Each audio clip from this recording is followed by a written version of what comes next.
All right, so this episode was fucking insane, obviously, and I really just want to take the most amount of time to talk about the main storyline here in this episode. So let me just quickly recap all the other stuff that kind of happened so we can just get that out of the way. All right, so first Songwon and Sahyun say goodbye. They have that last dinner together. Sahyun is like all over her and saying he loves her, and she's like, okay. And he even gets her a ring, and it's kind of sad, but I'm also kind of just done with them at this point. Then we've also got Dongmi's plan to move in. She's won Pee-young's trust, and eventually she gets Pee-young to suggest that Dongmi lives there permanently herself. I guess that was all according to her plan. And she's playing the dutiful mother-in-law while all the while thinking stuff like, laugh while you can. So something's coming up.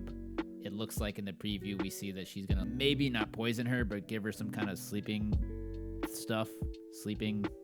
potion to make her sleep so that she can do something with Yushin. Okay, we check in with Pee-young's mom again, her real mom, and she's, I don't know, just still in bed thinking about her husband who she's gonna join soon. Jesus, I feel so bad for her, but that's all we get once again. And the bickering older couple, yeah, they're still bickering. Let's now get into the main part of this episode, and it all starts with a meeting between Mr. So and his brother-in-law, Boobay. And Boobay's learning about how Gabin is seeing somebody currently, and he just kind of laughs it off, like, oh yeah, she's definitely just doing that to make me jealous. And this is just further proof that Gabin probably doesn't really care about Haeryun much at all. She's just doing this to make a point to Boobay. He's just simping over her like a complete idiot, even after being told to his face that he's just being used and is just a rebound. And it just really mystifies me. The fact that Gabin is willing to be a homewrecker, sleep with a man that she doesn't even care about really, and get married to him, all just to prove a point to an ex. It's just about the stupidest thing ever. Like, why does it have to be an older married man with kids? Couldn't you have found somebody else to get revenge on Boobay with? Like, what? Both of them are just, they're just so pathetic. And the fact that out of this little triangle, the rich playboy who breaks women's hearts and moves on without a care to the next new thing, the fact that he comes out looking morally superior, yeah, you know something's wrong when that's the case. All right, and then we get to the meeting between Siyun and Gabin. And I'm gonna do my best to control my temper here because this was such a hard scene to get through. So Gabin shows up, the friend of Hyungji sees that Gabin's in the cafe. She calls Hyungji, tells her. Hyungji goes over there because she's figuring, hey, I'm just gonna try to meet my idol, a celebrity that I admire. I'm gonna go see if I can meet her and get her autograph. We saw the preview for this episode last week, and I was so excited for this scene where Hyungji just rips into Gabin, and she gets there in time to see her and her mom sitting there meeting, and she figures, oh, maybe this is a business thing. I'm just gonna sit at this other table and wait. Maybe I'll get a chance to see Gabin afterwards. And of course, she sits there and overhears the truth, the fact that, yes, it is Gabin, the celebrity, who is the reason their father is leaving the family and has betrayed all of them. So in the last episodes from last week, Siyun said all this stuff like, oh, I'm a new Siyun, I'm not the one you used to know, like da-da-da-da, and I was cheering her on then, but in this episode, it kind of just felt like she went back to the old Siyun. She just basically says to Gabin, oh, I'm not gonna curse you because I've already accepted it, so whatever. And I was thinking to myself at this point, all right, well, whatever, but there's somebody at the table right next to you that is not gonna let this slide, and I can't wait for it. And then and then we see Hyungji get up, and she goes over, and she starts talking to Gabin, and it's everything I wanted. She's ripping into her. She's letting her know what the fuck she's done and how much of a piece of shit she is for doing all of this to this family. I am loving every second of this. This is the greatest thing ever. And then, it turns out it was all a fucking fantasy imagination by Hyungji. She did not go over there. She was just sitting at the table imagining that she did all of that. And I'm not even gonna blame Hyungji for this. It's not her fault. It's the fucking writer's fault for this. Are you serious? They really clickbaited this whole scene. Again, it's not Hyungji's fault. You can totally understand why she wanted to do that, of course, but you can also understand why she actually didn't go through with it, because it's so insanely fucking earth-shattering for her to find out who the person is that's with her father now, to find out that it's her celebrity idol, Gabin. Her mind must have been shattered. Her heart must have been all kinds of broken. What a disappointment. What a letdown. I felt so cheated. I almost stopped watching the episode and said I was done with it, but yeah, of course I'm here doing this review, so I gotta finish it. So Seon also questions Gabin about basically everything, like how they met, and also Gabin has the nerve to ask Seon to be understanding. Okay, so finally Seon leaves, and poor Hyungji is still just sitting there, and I feel really bad for her. And at this point, I'm like having trouble even continuing, as I said. But okay, then what happens? Let's see. Oh god, not these guys. Fuck these guys. I am not watching this. Okay, so then Hyungji calls someone, asks for Gabin's address, and my hopes kind of start picking up. I'm still really pissed about that other scene being not a thing, not actually in reality, but I'm thinking, okay, maybe she's gonna go to Gabin's place and confront her there. Maybe it's gonna, they're gonna rebound here. They're gonna make up for it. And then we have to go back to, oh god, no one cares. No one cares at all. Okay, back to Hyungji. She's already at Gabin's apartment complex, and who is also on his way there but Hye-ryun himself. And he sees his daughter heading into the building, and he rushes in to stop her, and he catches her just when she's about to go up the elevator. And I'm thinking, okay, this could still be great. She could expose Gabin and her father. This could be a huge scene. Here I was super pissed about the other scene with Hyungji and Gabin at the cafe being fake and clickbait and just fantasy. And then the show gets my hopes up again that Hyungji is gonna go confront Gabin at home. But no, not only do we not get what we wanted, and not only do we not get makeup for that, we get something that's possibly even more infuriating than the cafe scene. Hye-ryun literally physically forces Hyungji away and out of the building. He manhandles her, basically assaults her, grabs her, drags her, as Hyungji herself says later on, like a dog. And I just can't believe it. I can't believe what they're doing to us in this episode. This was so hard to watch. I was so fucking mad about this. I cannot believe he keeps getting away with all of this shit. She should have screamed for the police or somebody to help her. What the fuck? So then, if all of this wasn't enough, let's recap again. The cafe scene doesn't happen. It was all a dream. Hyungji never confronts Gabin and doesn't let her have it. That was just a lie we got clickbaited into. Then we get another ray of hope that she's going up to Gabin's place to confront her. But that doesn't happen because instead her dad physically assaults her and forces her out of the building, drags her like a rag doll. And then, if all of that wasn't enough, we are forced to sit through more of Hye-ryun's side of the story. Are we supposed to be able to listen to a word of this? Forget what I said about public humiliation. I don't know what I want or what Hye-ryun deserves anymore, but whatever it is, it needs to be 1,000 bajillion gazillion times worse than what it was before. It's the only thing that could possibly compensate us for this torture we've had to endure. The only thing I can take comfort in at this point is knowing how much of a clown he is, espousing all of this fucking stuff about love and, oh, you'll understand when you're older, when he's the one getting played by someone who doesn't even love him back and is just using him, but he still gets the nerve to act paternalistic towards Hyungji after what he did. Alright, so then we get a big blowout at home, and Hyungji is raging and screaming and crying, and she's giving us all the fire we hoped she was going to give us at the cafe, but oh well, again, it's not her fault. It was a lot to process in that moment. And just look at this guy. Look at him looking at Seon after she slaps him. Like, what are you gonna do, dude? What are you gonna do, tough guy? Really? And this scene, it was just so heavy, so hard to watch, so sad. Seon is letting loose again. Don't come to my funeral, all of that. Oh god, this episode it was just one long torture fest. So if all of this wasn't enough, and I'm not even going to recap anymore because it's too much, but if all this wasn't enough, we get Seyun talking with Hyungji. And Seyun, I love you, I really do, but are we really doing this again? Are we doing the whole blaming yourself thing again? Really? In a past life, you must have been bad to your husband, you must have been evil?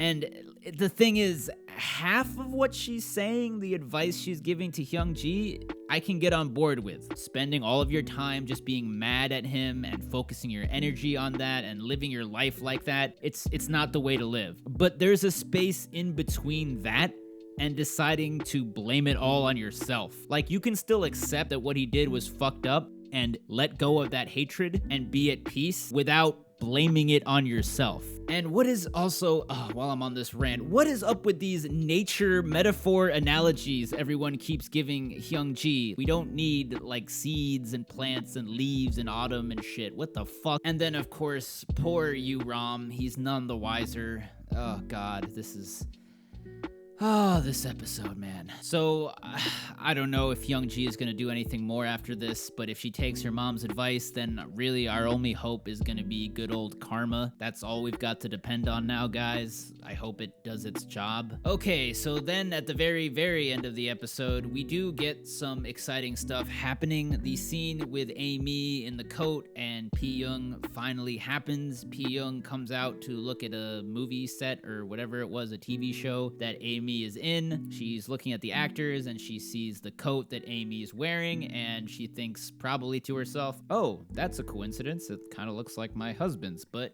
So she asks Amy where she got it or how much it was or what the brand was or whatever. And Amy tells her, oh, I got it from a gift from my boyfriend. And all of this is suspicious, but Pee-young doesn't really get confirmation until she sees that same damage that's been done to the coat as she remembers from Yushin, her husband's coat. She remembers seeing that mark and talking to him about it. And yeah, she sees the same mark on this coat, and that's confirmation. That is Yushin's coat. Amy herself confirms she got it from her boyfriend. I gotta be honest, this was really cool to see. I'm excited for this, but it does not make up for this episode. It does not. This episode was such a fucking train wreck, and I feel so tortured and hurt and let down. But back to this, I mean, yeah, it's exciting. Pee-young is like the last hope. She's the sleeping giant, the last champion we have. Hye-ryun is that alpha that we love, and she's fiery, but she also, her reaction got tempered because she found out about the mistress and the baby, and she's kind of already had her reaction to the affair, and she hasn't met Song-won yet, but it's not going to be as crazy when she does, although maybe it still will be, I hope. And Seyun, obviously, oh god, Seyun. That leaves Pee-young, and I really hope she doesn't let us down. I hope the beast is awakened and she goes all out,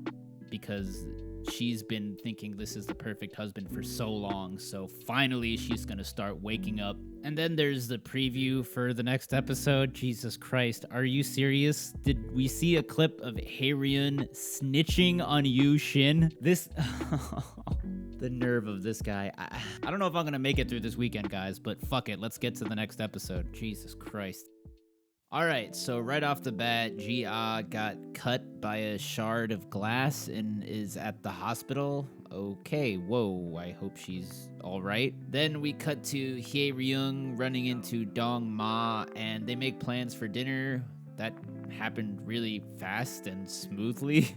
There was like no awkwardness. Hey, I'll treat you. Okay, let me pick the place. Okay, let me know. All right, text me. Okay. Very efficient cheating here by Hye-ryun, which fits with her personality. Very straightforward and to the point. And she's all impressed because he can book a table at the classy restaurant, and also because his position at his company is impressive. He's like a deputy manager of something or other. Okay, then a quick scene with Sahyun's parents, and hey, at least this guy is starting to make an effort. He just you just gotta keep going, bro. Just keep at it. Don't give up. It'll take time. Okay, then we get right to the date with Hye-ryung and Dong-ma, and they're vibing, and it's cool to see Hye-ryung talk more about her personality and why she is the way she is. I definitely appreciate directness in people as well. Anyways, they're kind of flirting and feeling each other out, and then Dong-ma takes a call from his dad, and Hye-ryung just can't stop licking her lips. He's the son of a business owner. Oh, okay. She's doing like the Mr. Burns, like, excellent.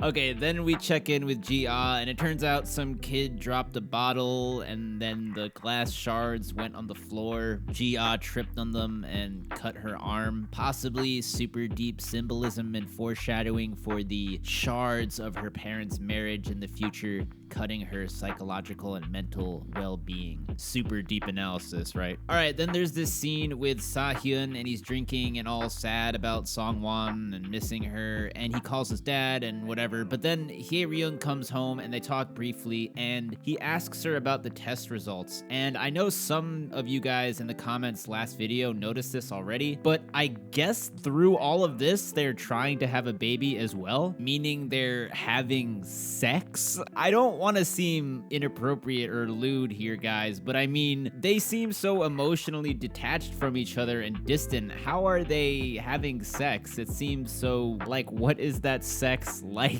Okay, let me stop. But you get what I mean, right? It seems like they don't even mess with each other enough to do that right now, but I guess they're just doing it. All right, let's move on. Okay, so this scene I wanted to talk about as well. The scene with Pi-young and Yu-shin. So personally, if I were Pi-young, I would not have shown my hand so early. I know I saw the jacket. I know I saw it on Amy. I know it's the jacket because I saw the mark on it. And I would want to find out more on my own first. Because when she brings it up to Yu-shin without knowing more herself, she not only leaves an opening for him to create a story or possible explanation to fill in the gaps that she doesn't have yet, she also puts him on alert, and now he's gonna be extra careful and try to cover it up. And as we see, he later on in the episode goes ahead and tries to end it with Amy. And I guess her mistake in this instance was just due to her trust in him, and his explanation was like, it was okay. But yeah, I definitely wouldn't have gone and confronted him with so little info. I would have really bolstered my ammunition before I went in there. Okay, then Gabin calls up Siyun and asks to meet up with her. Can't imagine what that's gonna be about, but I guess we'll see. Okay, next we get to what was in the episode description blurb, and Yu-shin tells Amy this month will be our last. And of course he does it in his usual smooth way, spinning the narrative. So he's saying, oh, you're gonna be so famous, you'll meet other people, and I don't want to hold you back. And she doesn't like this, obviously. It's a good angle he's going for. It's pretty smooth, but I still think he's underestimating how crazy she could possibly get. And you guys can't even say I'm wrong. Look at those eyes and tell me she's not gonna go psycho. And she literally says in this scene, I'm not mature enough. So if it wasn't already obvious. To be honest though, I do kind of feel bad for her. I don't think he even loves her romantically. I think he just liked having someone to be patronizing with, to pretend that she was his kid in that weird twisted way, that weird fetish thing that he has. I think it's more like an ego boost for him, and ultimately the biggest source of his pride and his ego is his image as a perfect husband and father. And now that this might potentially be getting in the way of that, since he knows Pi-young saw the jacket, you can see why he would want to have that affair stop, because it's just getting in the way of something else, his perfect image. And I find Amy so annoying, but yeah, he definitely kind of used her and then threw her aside, so that does suck for sure. I hope she does go all out and just exposes him and calls up Pi-young and all of that. All right, let's see what we have next. Ah, Jesus, what the fuck? I was not ready for that, guys. Whoa, let's forget we ever saw that. Okay, so we saw Dong-mi slip something in Pi-young's drink to make her pass out, and now she sees Yu-shin is coming home and she gets ready for him. Ugh. And I'm just gonna predict this right now. The scene where he's carrying her away to bed is gonna be in her imagination, and yep, I knew it. Okay, I am officially not believing anything in these fucking previews anymore. I'm so tired of them baiting me and letting me down. So instead, he just puts a blanket over her and leaves her there. Oh god, okay, enough with the fantasy stuff here. Okay, so then Gabin meets with Siyun, and she tries to, like, bond with her. I don't know why she thinks that's even remotely appropriate, but she talks about the wedding, tells Siyun she wants a baby, and talks about the future. She wants Hyungji and Yuram to eventually come visit them and go back and forth. And Siyun's basically like, bro, too soon.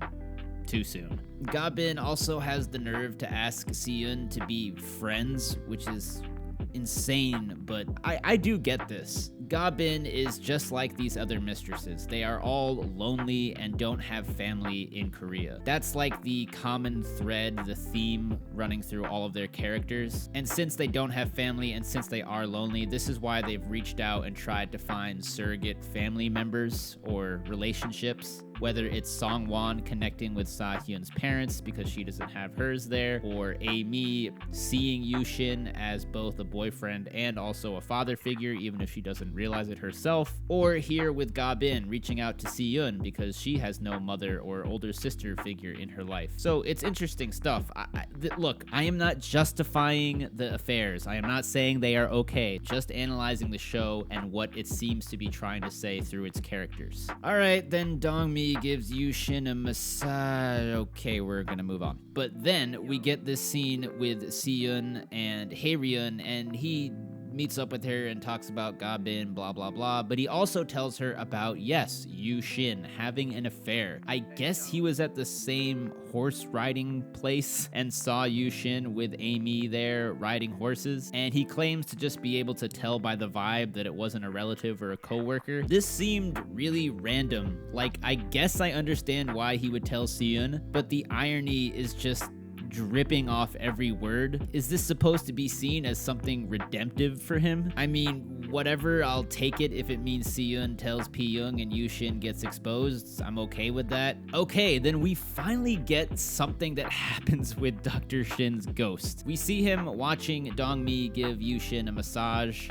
and I'm figuring, okay, here's another 5-second scene with him just staring at Dongmi and not doing anything. But then he lays down right in the place where Yushin is and kind of goes inside Yushin's body and possesses him, I guess, momentarily. And Dongmi seems to sense it and goes to kiss him, and of course she gets interrupted by Pyoung and Jia coming home. It's interesting because after this, Pyoung and Dongmi remark that Yushin was snoring and how he usually never does that. Does this mean that Dr. Shin still is possessing him a bit? Because didn't he snore a lot when he was alive? At least something is happening with this whole ghost side plot for once. Okay, so then Siyun meets up with Pyoung and she tells her about Haeryun and Gabin, and that Gabin is the one that her husband is having an affair with. And Pyoung is like, holy shit, I did not see that coming. And Siyun's like, yeah, it's really tough, it's crazy, I'm gonna look really lame, but hey, you know what? In life, you never really know, right? What's gonna happen. Oh, by the way, Haeryun told me that he saw your husband with another woman. Wow, Siyun, really? The timing on that, really? And Pyoung just looks like her entire world just was a lie, which it kind of is. And this is just an earth-shattering, world-rocking revelation here. And it's your turn now, Pyoung. You got all the proof you need now, and I'm really wondering how she's gonna react. She is the final domino. There's so much of her character's background that has an impact on this. What with her mom and her father and all she's gone through with that, how is she going to react when the same thing happens to her? And it's interesting that she's the last one of the 3 wives to have this be revealed to her, because she has the peaceful, hey, just accept it and move on friend in Siyun, and on the other hand, she's got the all men are the same, fuck 'em, get revenge friend in Haeryun. So I'm interested to see who will influence her. It's like the devil and the angel on her shoulder. Which way will she go with this? And I can't wait to see how she's gonna react and what she's gonna do. Okay, then almost at the end of the episode, we see Pyoung's mom talking with someone named Seo Ri, who is apparently coming to Korea next month. I Have no idea who that is, but hope whoever it is, they stir the pot even more. Okay, then we get the preview for next week, and I am of course taking this with a grain of salt, but it looks like Hye-ryung is gonna finally find Song-won out to dinner with the whole family, and that's gonna be interesting. Pi-young is gonna go to the horse riding place, the equestrian club or whatever, and Amy is gonna be acting a fool. Okay, sounds like something she would do. All right, I can work with this. Okay, and with that being said, that's gonna be it for this week's video. Episode 5 destroyed my whole life and made me want to jump off a building, but I got through it. Episode 6 was okay. I'm glad to see that this whole thing with Yushin getting exposed is now moving along as well and is in motion. What did you guys think of this week's episodes? I'm sure a lot of you will want to vent about episode 5, and also give me your predictions about episode 6. What do you think is going to happen with Yushin and Pi-young and how she's going to react? As always, it's a blast doing this with you guys. I love all the comments, and yeah, I'll see you guys next week.